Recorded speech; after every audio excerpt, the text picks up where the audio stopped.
Hey gang, how's it going? It's your buddy Work, D&D Hobbyist Workshop. I have been gone a long time from this YouTube channel.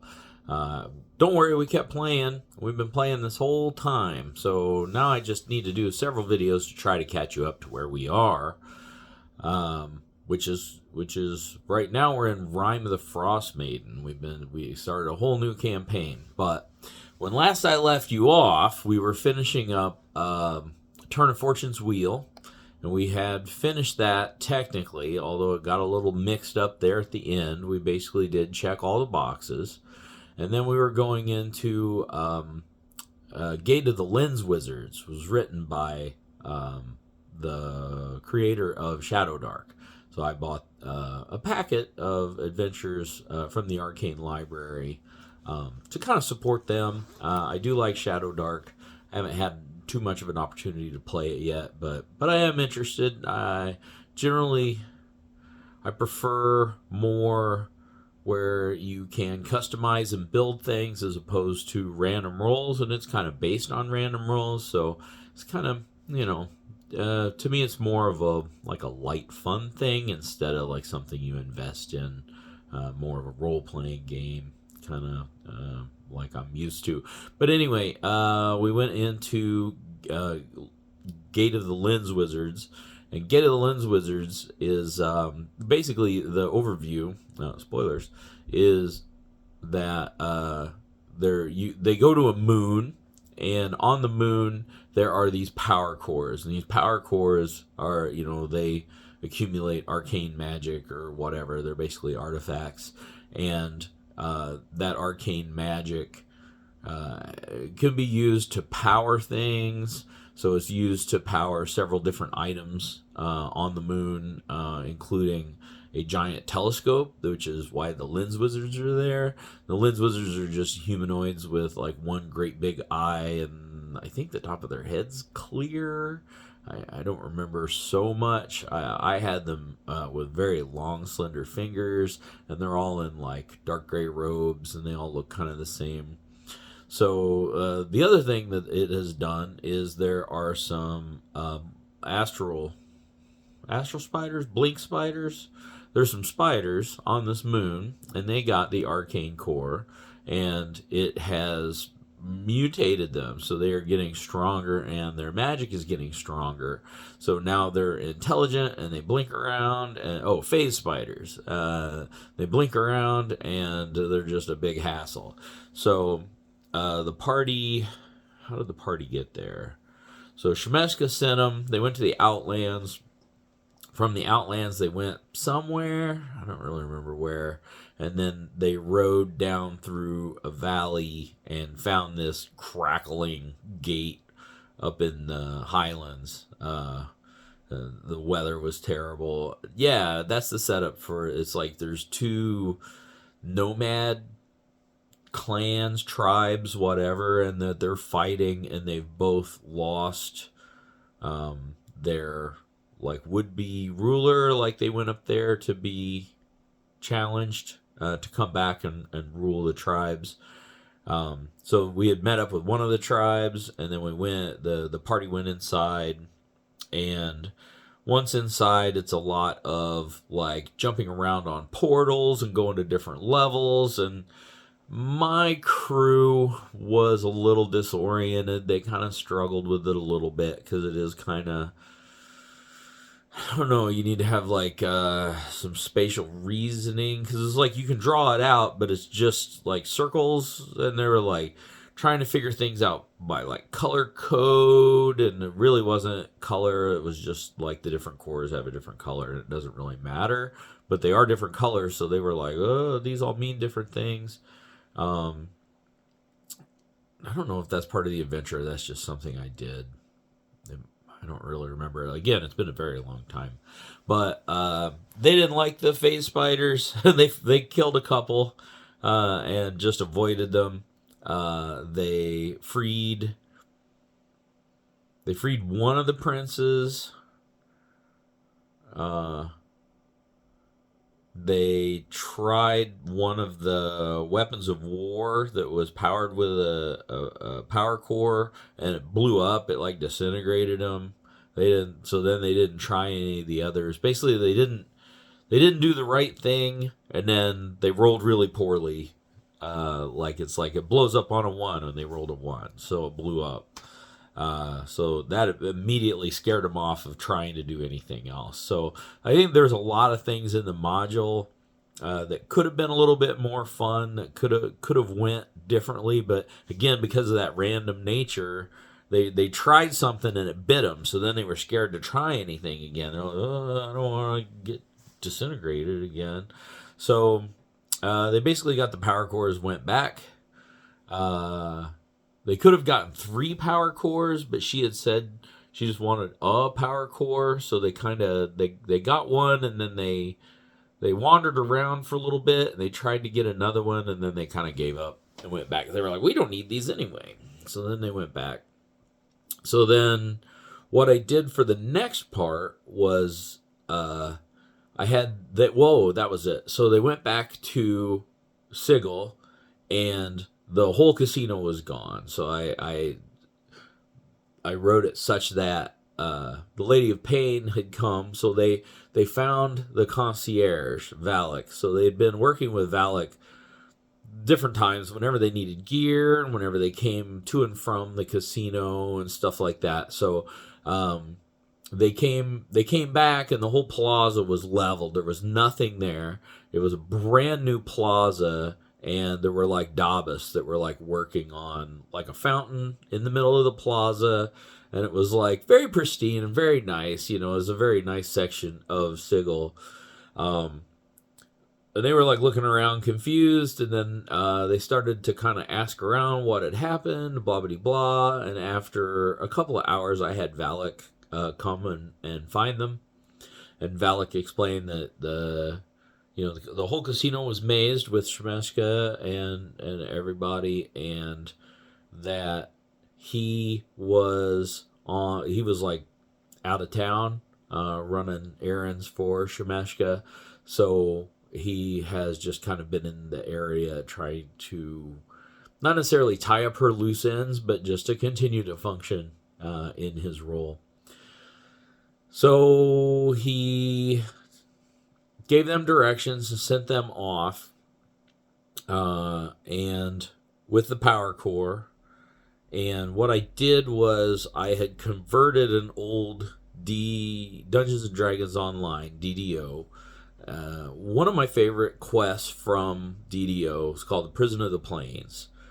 And what it is, so for anyone who's not familiar with Dungeons and Dragons Online, it is the 3.5. I think it's the 3.5 Dungeons and Dragons rule set. It's set in Eberron. So Eberron's this big steampunk future sort of place, and DDO is set in Stormreach, which is kind of like the dark continent, like down south, with all the ancient magic that's overgrown by jungle because there was an apocalypse, and like all your traditional like dark fantasy type stuff. So the setting for this is this Prison of the Plains. So this is big underground tower. So it's like a tower with like a spirally walkway going up, and scattered around it are cells. So all the cells, I think I said, were 50-foot cubes. So they were 50 by 50 by 50, carved out of this basalt. And yeah, there's a hollow part in the middle. So the whole place functions as a prison for this one prisoner. But so the one prisoner's in the middle, and then there's prisoners all around the outside, all the way up to the top. So what the party had to do was to get to Eberron. So this is where I explained a little bit, and I tried to tie back into what was going on in Turn of Fortune's Wheel. So in my head, without telling them, I have Eberron is unreachable because Eberron does not connect to the astral, right? So the reason Eberron doesn't contact anything else is because its time moves backwards. It has its own cosmology. It has its own planes, and the elemental and the alignment planes are kind of mixed together, and yeah, so it's just kind of a unique thing. So I said basically time in Eberron flows the wrong direction, but I didn't tell them that. So then I had them. They went to a plane. They went to a prime material plane with Valak. They went to a prime material plane where undead had taken over the plane. So the whole plane was nothing but undead. So once there, they got into a big, like hearse carriage that was drawn by, skeletal steeds, and it had a driver, and they all got into this coach, and they went, and they fought like some wraiths and things like that. But basically, they went because it was a negative, because it was overrun with undead. It was partially, it was saturated with negative energy, but it was also like closer to the ethereal plane. So I say, the veil is more thin here or whatever. So they go, and they're able to go into this library. So there's an entrance to this library, and the library itself exists in the ethereal plane. So they go into this library, and they go deeper and deeper into the mist, deeper and deeper into the ethereal plane. And inside the library, they're able to do any research that they want, but they also met basically a Warforged scholar that, was the seer or whatever. And they were able to speak with him, and he basically gave them very superficial information about the cataclysm that had happened in Giant Hold, which was, the giants used to be smart, and the giants were like the second empire of Eberron. Like the first empire was the dragons, and the second was the giants. And then when the giants, they used to be smart and they used to be powerful, and then over time they've gotten dumber and brutish, and mostly as a result of this cataclysm. But the cataclysm happened because they were fighting the Quarry. So the Quarry were these creatures from the dream realm, and they're super evil, and they dominate you and all this stuff. So this huge war happened, and there was a big cataclysm. But this prison existed before that. And so this prison has been untouched for thousands of years, right? So this cloud giant, Nimbus Alyorg, and I think I took that name from the Prison of the Plains quest in Dungeons & Dragons Online. So they go and they meet Nimbus. Well, Nimbus Alyorg he's an agent, he's an archaeologist, and he's just found this place, which is why Shemeska found out that he had found this place. So that's what put out the call to find these power cores, because nobody knew where the power cores were or what they were. He just found out that he needed them, and so she put out her feelers, and then she had found one. So then she just happened to have these guys and sent them after him. So now we got a power core, and now we're in the deep ethereal. Now from the deep ethereal, they were able to traverse into Eberron.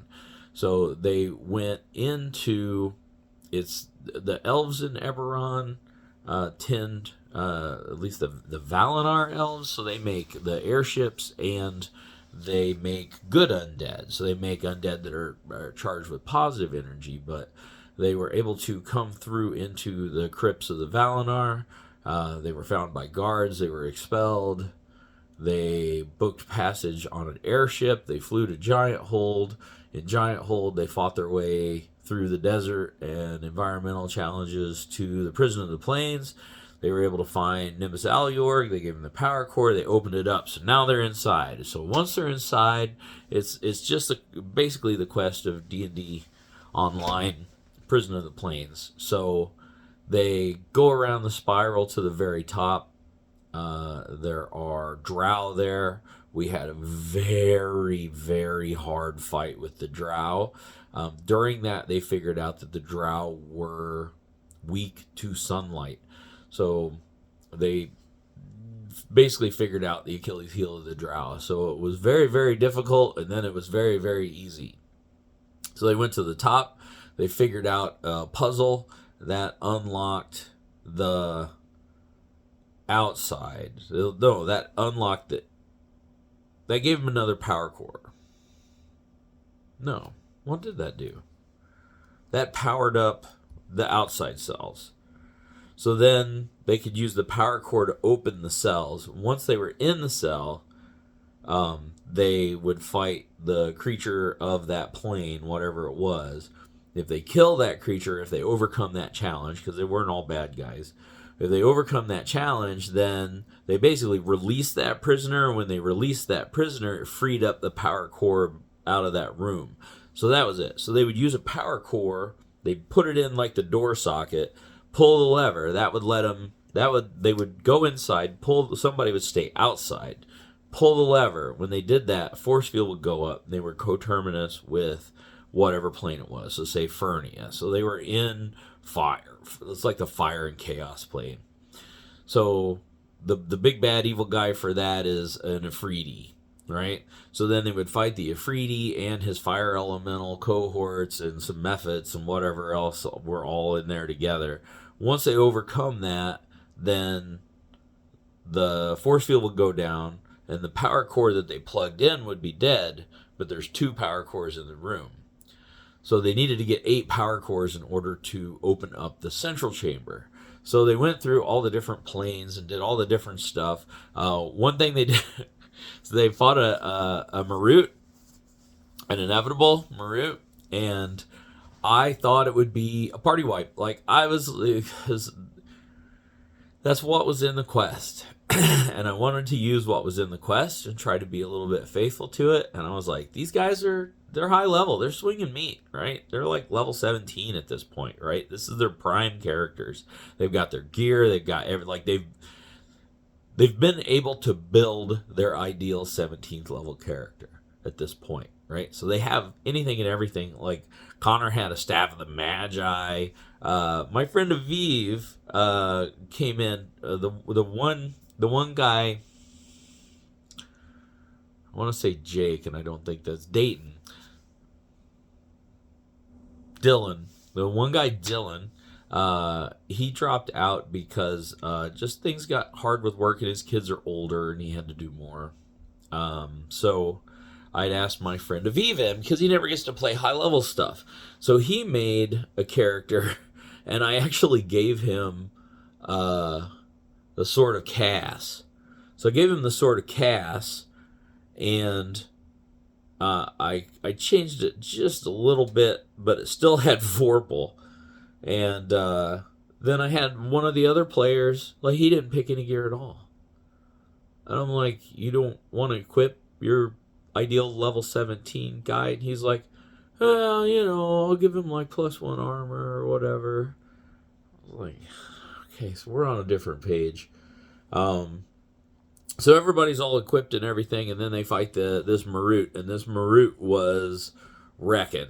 I mean, it's I sent everybody the meme afterwards. I didn't ask what your armor class was. I said take X amount of force damage. So they got wrecked, and they did eventually.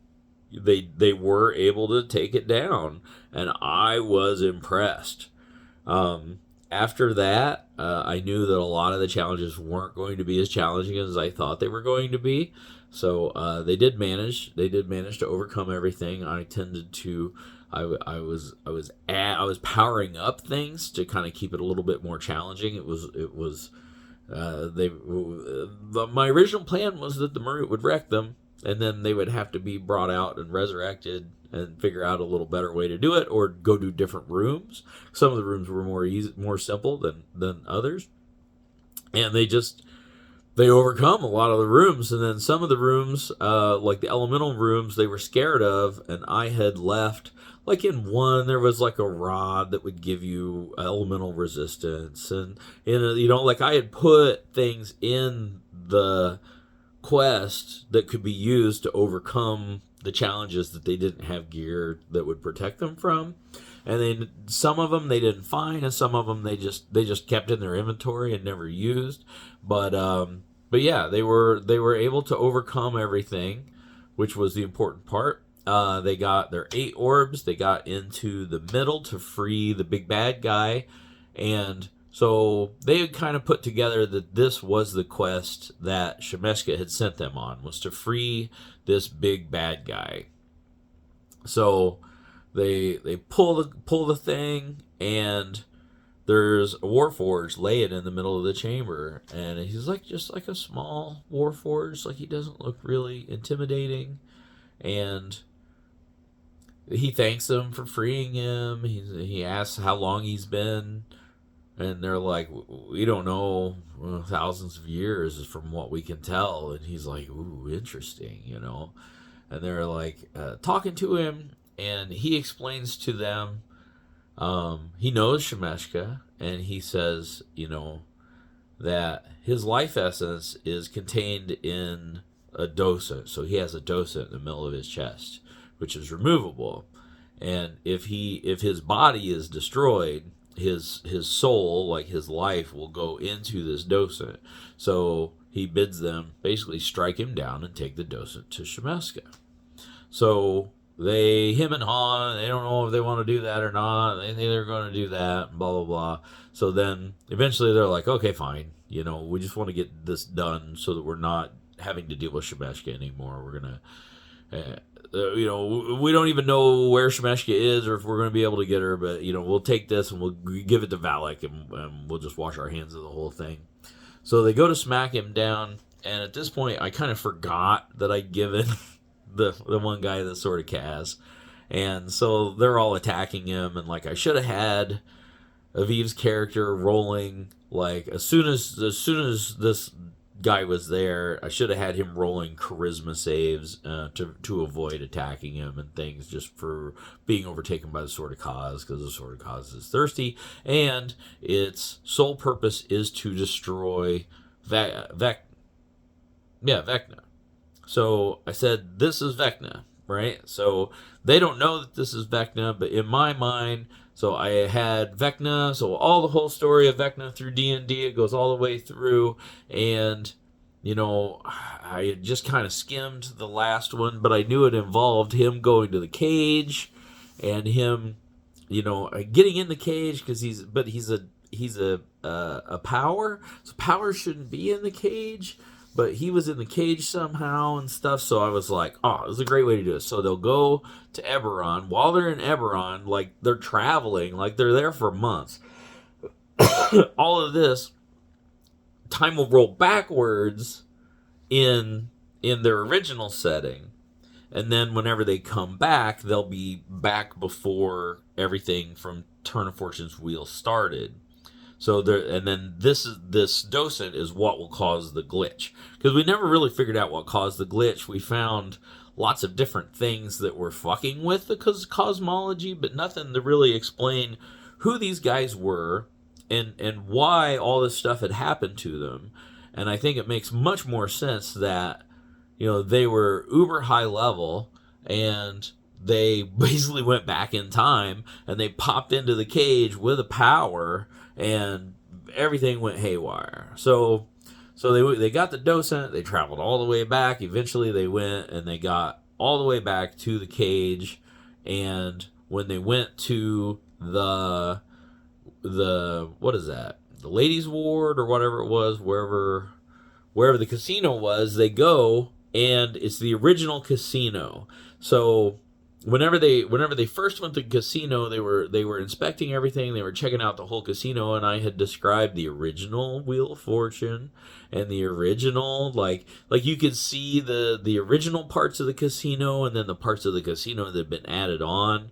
And I had described it as being smaller and not as glamorous and luxurious as it was the first time that they went.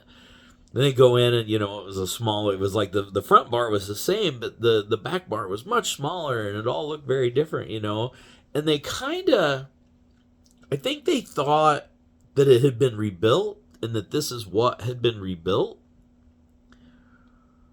But a lot of the people were different and a lot of things were different, and at some point it kind of dawned on them, like they started to figure out that they'd gone back in time.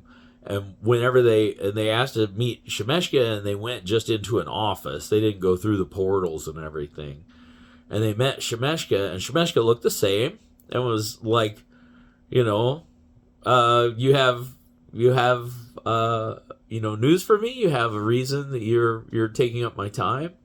And they were like, yeah, we got your thing, we got the power orb, and we got the guy. We freed the prisoner. And she's like, oh, good, and they're rolling insights, but their insights are nothing compared to Shemeshka's persuasion and deception. So they kind of think that she's really Shemeshka, or the Shemeshka that they knew, and she's downplaying it and trying to get information from them and trying to find everything out. And they're asking her how she got out of the maze and what all of this happened and who this guy was. And she's she's like being cagey and like talking around in circles and also trying to get them. She's answering questions with questions, and they're answering questions with questions, and it kind of went back and forth and around, and like they had realized that the net of souls, or the web of souls, the big artifact thing in there that they had, that they wanted to free all the people from, wasn't there. And they kind of figured out that they had gone back in time, and that this lady didn't know anything that was going on, and then that they had this docent, and then I ended it there. I was like, that's good enough. So that was the end of that campaign, and not exactly a cliffhanger, but it wasn't like a complete resolution, but I felt like it kind of explained a little bit of why the glitch was going on, and why everything was messed up, and why they were so powerful. And it kind of, that they didn't really have a beginning, right? That they were these high level characters from the beginning, and then they have leveled on these adventures, and then it just kind of raised more questions, and there was a little bit of discussion, but most people were just kind of glad to be done with Turn of Fortune's Wheel. Like, it was fun. Again, the person that really wanted to run it was Alicia, who had moved away several sessions in, so everybody else was just kind of committed at that point. So we kind of went. So now, they know a little. Again, I'm a lore junkie, so they know a lot more lore about the Great Wheel and Planescape and different settings and kind of how all of that stuff works. So that might make it a little bit more fun with me as their DM going forward, and we'll see about that.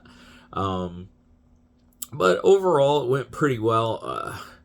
It was video gamey. Like, I kind of realized that it was kind of repetitive. The Prison of the Plains part, and the Gate of the Lens Wizards was weird, and they were struggling with that a little bit. But everybody said they had a good time. They had a lot of fun, and I said, I'm going to start up a new campaign. I'm going to look into it and see what I want to run, and gave him several different options of what I was looking into, and we skipped a month, and then we picked up again, and Aviv decided that he wanted to play, and I didn't recruit any more people. I still had, with Aviv and his wife Jennifer joining, I had 5 players at that point, because nobody had left for a while since Dylan had dropped out. So that brought me up to 5 players, ready to go into Rime of the Frost Maiden. Icewind Dale, Rime of the Frost Maiden. I'm going to call it Rime of the Frost Maiden, Rime. And I'm going to make another video about Rime of the Frost Maiden following this one. But Turn of Fortune's Wheel, I mean, I give it maybe a C minus, something like that. There was a lot of things I liked, which is really just the setting. A lot of the things I felt like could have been a lot more supported, or a lot more. There just could have been a lot more material and a lot more creative stuff. It was a lot of, you go here and you see this thing, you go there and you see that. It was exploring the setting, which I guess that's kind of what it's supposed to do. But I don't know. It could have been better. I felt like it could have been better. I felt like several things I did differently to kind of help out. And yeah, I tell a good story. Like, it worked out. Everybody had a good time. There was no negative feedback or anything, even though, like, I'm like, what do you think about this? And they're like, oh, we didn't even notice. So, yeah, worked out. But Rhyme the Frost Maiden, I have high hopes for, and I'll let you know about that here in a second. So, like, subscribe, comment, engage, anything you can do, share, all the things, please. I love you. I'll talk to you in a minute.